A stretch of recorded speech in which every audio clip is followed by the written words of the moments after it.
Želim to da se u vašim srcima i u srcima vaših obitelji istinski rodi Isus, te da stavite svoje pouzdanje u njega.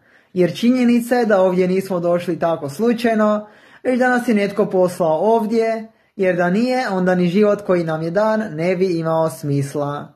Time rečenim tvrdim da je sve ispraznost, no ako stavimo svoje pouzdanje u njega, on ima plan za naš život koji sigurno neće biti lagan, ali koji nam po vjeri u Krista obećava uskrsnuće i vječni život s njime u njegovu kraljevstvu.